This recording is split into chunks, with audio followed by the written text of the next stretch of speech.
we have license to really speak to the nostalgic business because we've been around so long. We can credibly talk about kind of how these trends have evolved and how this art can be interpreted into different categories. So we've taken the nostalgia component and tried to carry it through these other collections throughout other seasons.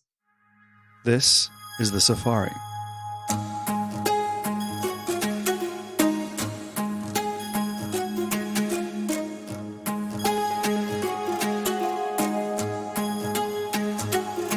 The Safari is a tour around the consumer, brand, and retailing industry. And we have the great privilege here at my company, Traub, to really be exposed to many of the great minds of the industry who are forming and shaping the future of many different parts of the consumer, brand, and retail world.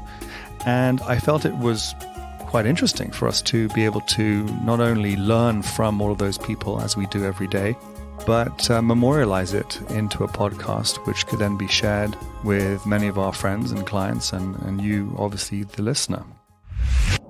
Today, we are speaking to the CEO of Mr. Christmas. I like to consider him Mr. Christmas himself, Evan Berkley, who is with us today to discuss all things holiday season, to explain how his 85-year-old company that's been really, one of the heartstrings of the American Christmas and holiday season can really, show us how things can change over an 85-year period and iterate as you go. Evan was originally from the industry, but also an investor in Mr. Christmas, and then decided or was asked to help lead the initiative.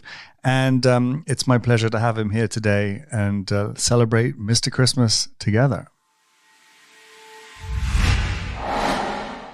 Mr. Christmas, Evan, how are you? How are you, Morty? Thank you so much for the invitation. Thrilled to be here. I'm really happy to have you here, especially in December. And as we sit in a rather grim time, it is, as at this recording though, there is light with the vaccines being shipped all over the country for the first time. So at this recording, we're in a pretty good place, but a little bit of time to go. How are you, and how's everything going with your fine business? Everything's great. Yeah, we are very excited, obviously, about today and seeing people vaccinated around the country. It's a great day for everybody. And certainly we are in the midst of the last few weeks of holiday and doing everything we can to make sure that people are able to celebrate and get their last minute decorations there on time. So speaking of Mr. Christmas, give the 2-minute overview of your awesome company, which I absolutely adore because it's to me a business that provides top spin to the whole season. It's really something that not only for children, but for the whole family is just an absolute joy and delight. And I know you have collectors, and then you have, iterated and done partnerships with Amazon. I mean, you've come from the most traditional of traditional holiday businesses and iterated into all these different areas. Give us the summary of where you've come from and where you are, and then we'll obviously dig into some of the details. Sure. No, I am, thrilled to be able to have the opportunity to speak about our company that we are so passionate about. And I've been a fan of the Mr. Christmas business and brand for a long time. My partners were friends before they were partners. And so I've admired the business from afar. And I'm now fortunate enough to have the opportunity to help run it. So Mr. Christmas has been around since 1933. And the first, 70 or 80 years of the business is really focused on exclusively higher end collectibles to better department stores and independent stores, with a real focus on trying to find ways to add, animation, innovation, and technology to a lot of collectible pieces in the Christmas space. And then over the last 10 or 15 years, the business has really evolved to a much wider audience that includes a wider range of retail distribution, including mass, mid-tier department stores and television, but also a very expanded product base that now includes a lot of animated product and product that appeals to, we like to say 8 to 88, or, a much wider range of customers, including my teenage daughter, who was thrilled this weekend to see one of the biggest social media stars broadcasting one of our items on her story, which was very exciting. Are we not allowed to say who that is? Kylie Jenner. There we go. Well, was apparently very excited with one of our animated Santa climbers, which was a very exciting thing for the company. And so, if I'm not mistaken, were you also not in the Neiman Marcus catalog? Yes, we. So the company, has really focused over the last 5 or 10 years on really taking our brand and building it out across tiers. So we were very fortunate this year to partner with Swarovski and to build 2 Swarovski carousels that were featured in Neiman Marcus, 2 sizes, one of them up to $1,000 retail, which really, to us, shows the strength and the breadth of our brand in being able to appeal to a very wide range of customers, from people looking for fun novelty pieces, including our animated pieces, up to the higher end collector and exciting brands, who we can collaborate with, like Swarovski. So isn't the moral of that story sort of interesting, that, the power of this holiday allows for a brand that is the king or queen of its category within the holiday to be able to operate in every channel of distribution, to be both at Neiman Marcus and at Walmart? Isn't that an interesting academic thing to talk about? Yeah. I mean, we feel very blessed to have the opportunity to participate and to be featured in both of those stores, as well as many other key retail partners in between. And I think it does speak to the strength of our brand. We really feel like in our category, which we consider all seasonal decor, not just Christmas, that that we stand for kind of better, best in that category. That we're constantly striving to innovate and to bring unique product to whatever market we're in, which could be Walmart or other mass stores, up to and including the higher end collector, who for 80 plus years has looked to us as kind of that premier item in their assortment. And, we will continue to strive to service both markets. So describe a little bit some of the key items that you have. I mean, obviously you have a pretty broad assortment, but you just described the Santa climber, which is Santa Claus climbing up and down the tree on a ladder, mechanical underpinnings to that.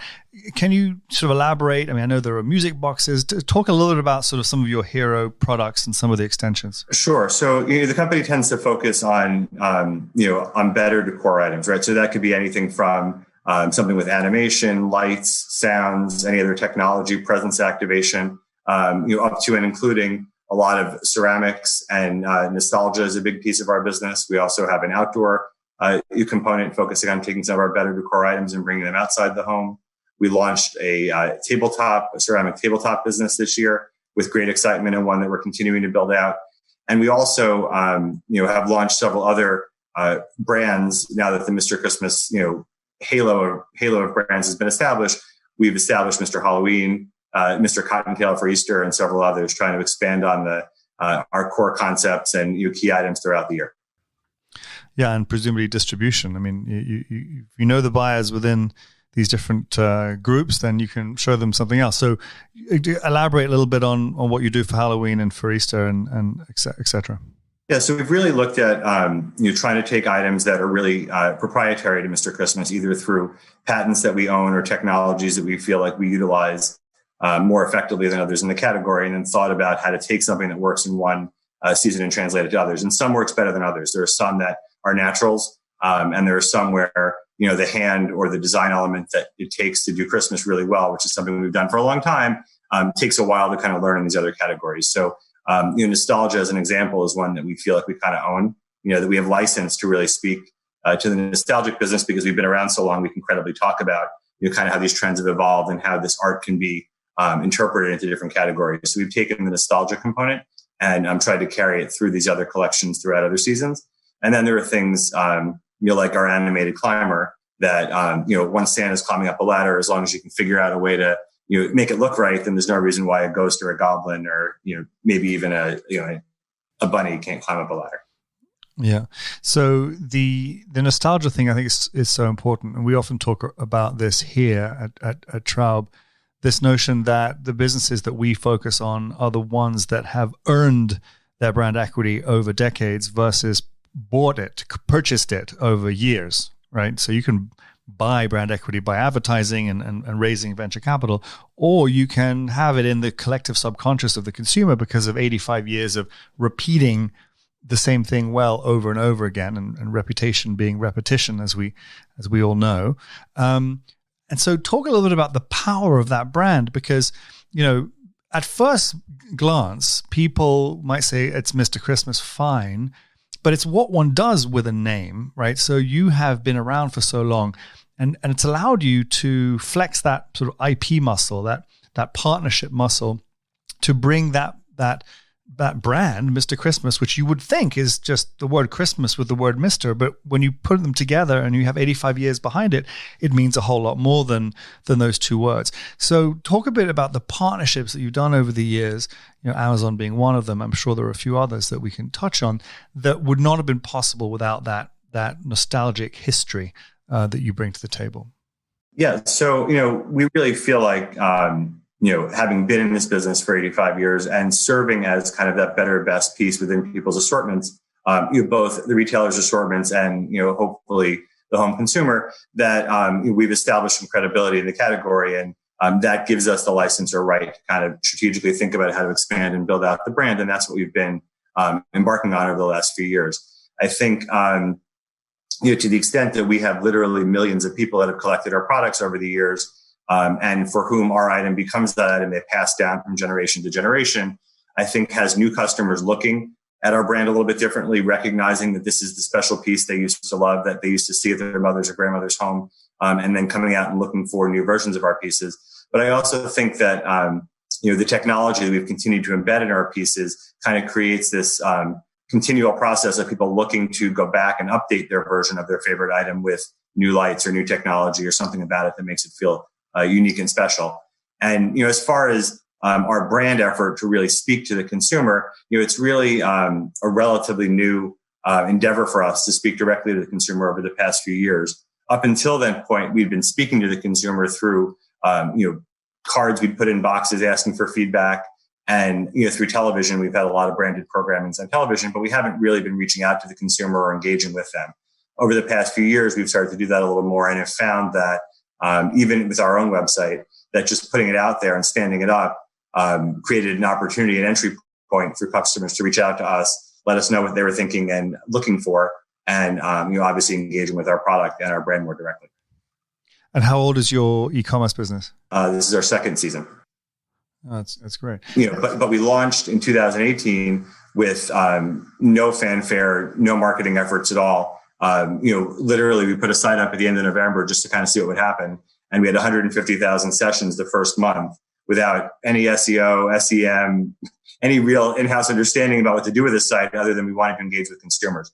So since that point, we've, made a more robust effort to try to, create a platform for customers to engage with our product, understand what we're doing, but we're really not aggressively marketing direct to consumers of yet. We're really trying to support our retail partners as best we can.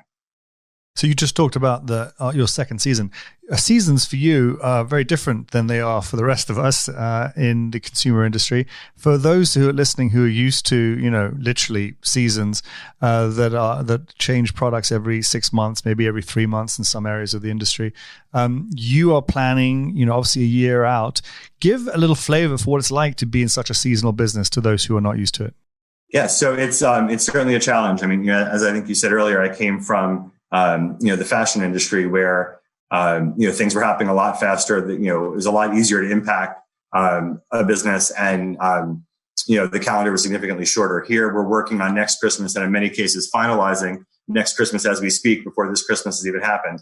So, it gives you kind of, one bite at the apple and, in a lot of cases you have to plan early and hope for the best. And, so in that respect, being that it's our second season, we, learned from the first, had some quick, pivots. It's the word of the year from business people, some quick pivots and tried to adapt to the next season. But for this year, it's really been, more kind of dodging and weaving and trying to get through the year as best we can as we now plan into next year. So it requires a lot more planning, a lot more, focus, and the, additional advantage that we've had with adding these other businesses, Mr. Halloween, Mr. Cottontail, are other opportunities to engage with the customer and get sell-through data.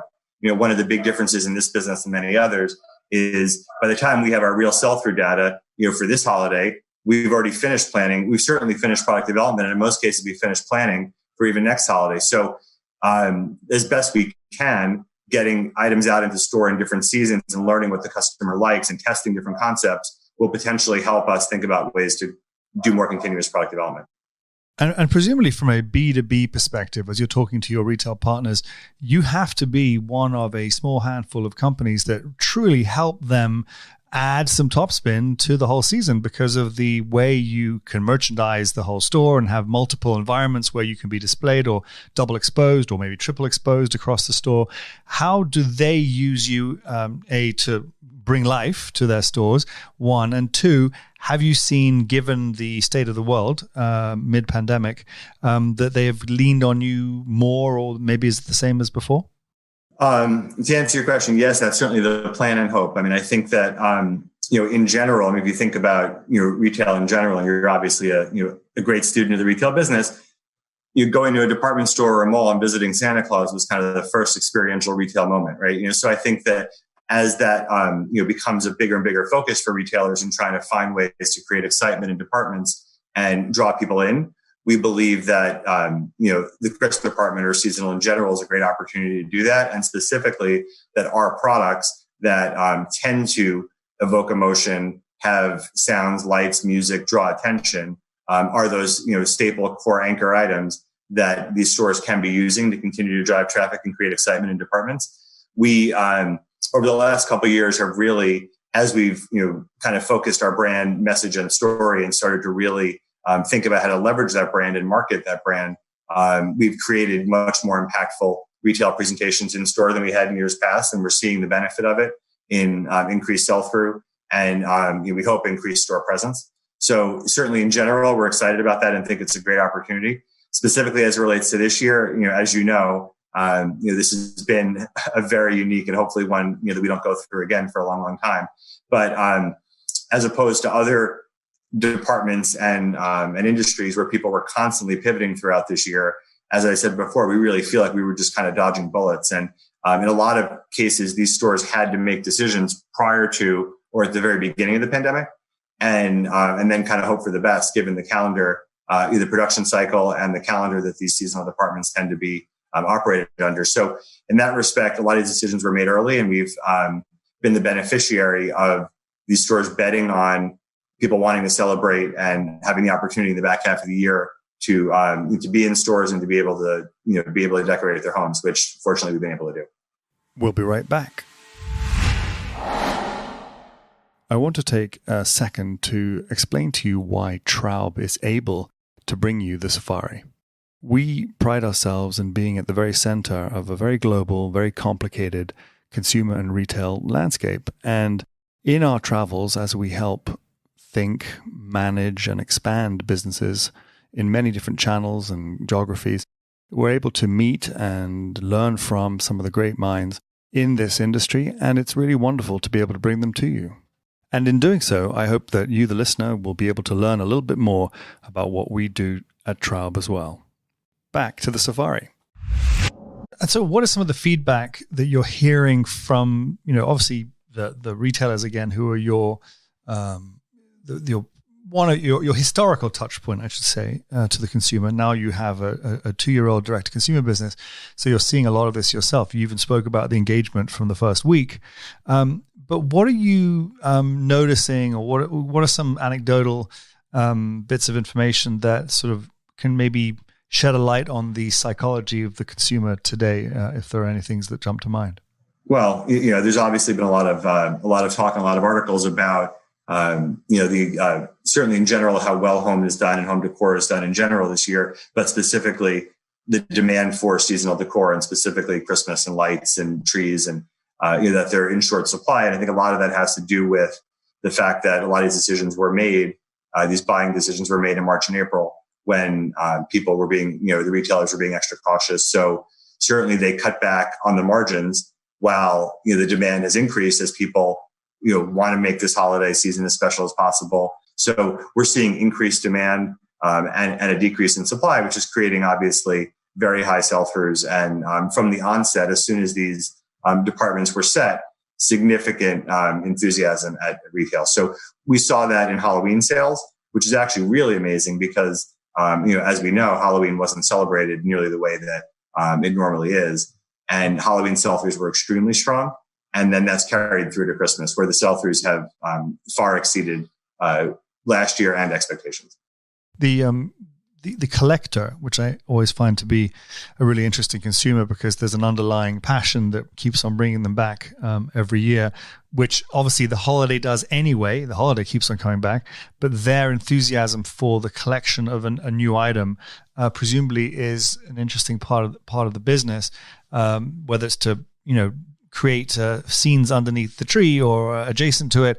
How do you market to that nerve, as it were, in the consumer to almost convert someone from a one-time buyer to a collector so that you're creating this lifetime value, which is the holy grail of our industry?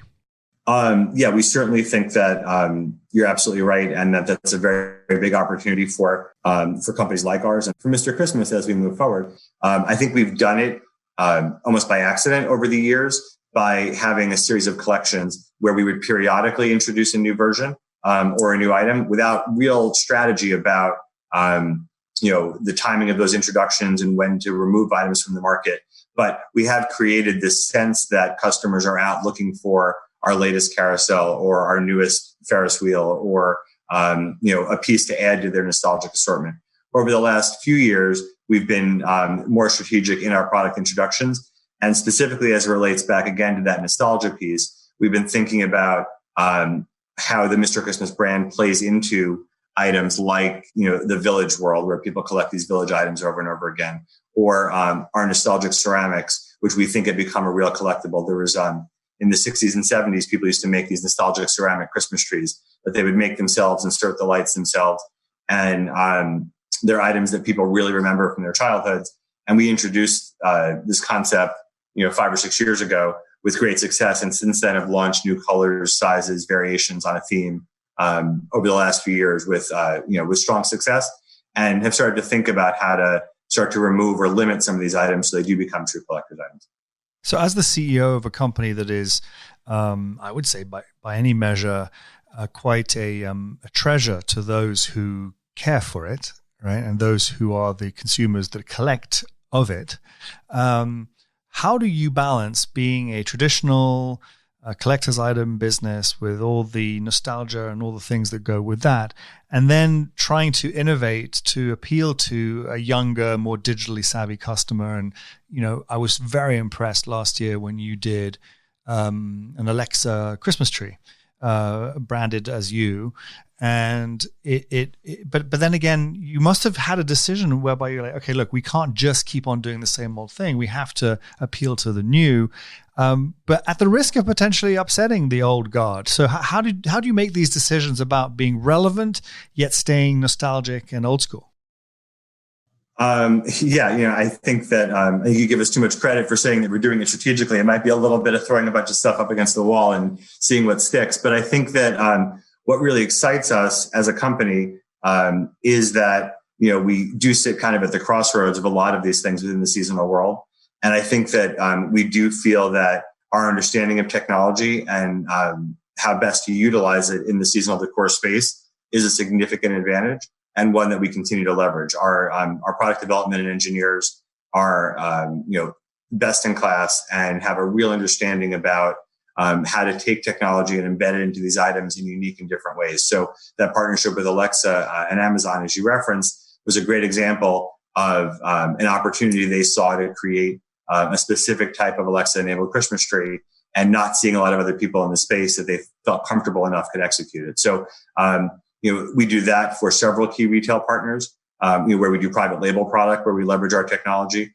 And then on the branded side, we are continually thinking about, our own collectible space and what that means to our business versus taking technology and thinking about how to utilize it throughout a range of collections. So, it's a balancing act. And I think it's one where, the ubiquitous nature of our brand, I think, gives us the opportunity to play and participate in both areas. And so what's next for Mr. Christmas, therefore, with, having just done some interesting collaborations? What's on the horizon? Are you able to talk about some of the things that you're developing for next year, or is it too soon? Well, a lot of what we're developing for next year is kind of baked in, and will be finalized shortly. But, we've established some key partnerships this year. Like I said, first of all, we are continuing to think about how to leverage and build other seasonal brands. So we launched Mr. Halloween last year with great success. And then from there have built out that program this year. And you'll see a lot more Mr. Halloween product out in the market next year. We are launching Mr. Cottontail, Mr. Liberty for the patriotic space, Miss Valentine, and several others. So we think there are opportunities to build out the stable of Mr. Christmas brands, the family of Mr. Christmas brands.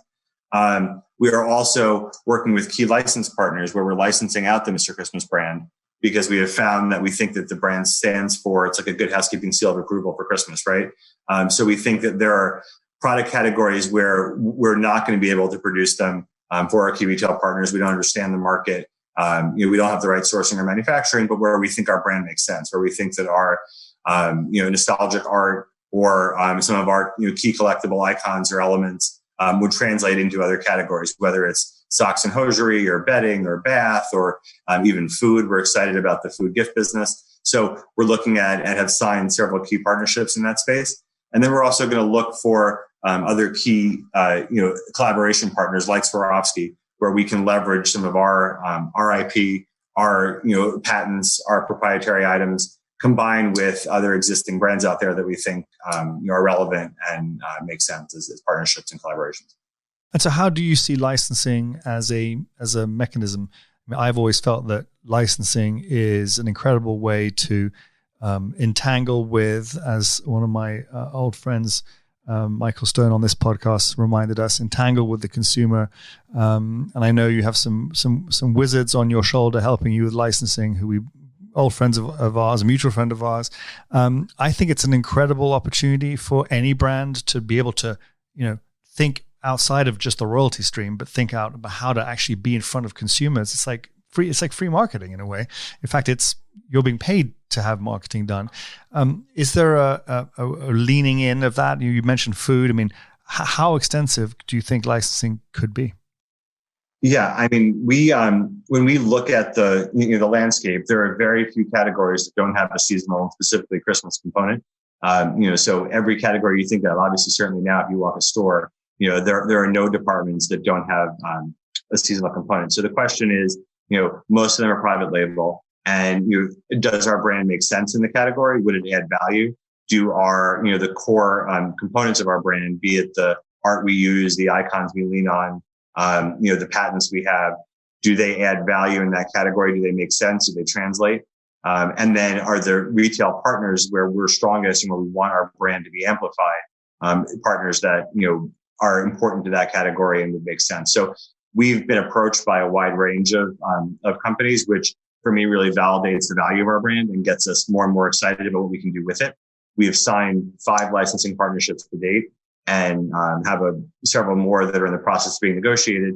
I think, for us, certainly the royalty stream is compelling, but it's really more about, like you said, getting the brand out there in the consumer's mind, creating a bigger presence out at retail, hopefully a cohesive presence where we can create, whether it's a shop and shop or a wider range of products all housed together. So we're creating a bigger impact at point of sale and becoming more top of mind to the consumer.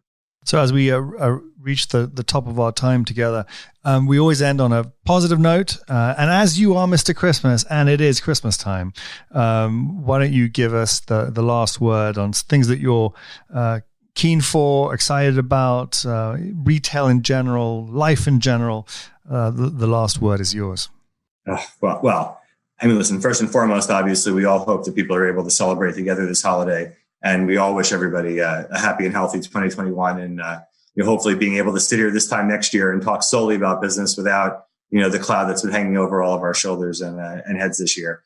But I think, we are cautiously very optimistic about our future as a brand and company and retail in general. I think that, specifically in the world we sit in the seasonal space, people have been talking all year about the fact that despite, all the retail challenges, people will want to get together. They'll want to celebrate. They'll want to make this year and these holidays, as meaningful for family as possible. And certainly we've seen that. But I think that heading into next year, everything we hear is people are talking about the roaring 20s, right? And what that means. I think there's obviously, a lot of work for us all to do, on the health front and economically to get there. And we hope to, as we continue to build out our assortment, collections, and brand throughout the year, not just Christmas, to be able to become an even more important part of what's been a really successful and hopefully happy and healthy holiday season. Evan Berkley, the CEO of Mr. Christmas, thank you for doing the safari. It's a pleasure. Thank you so much.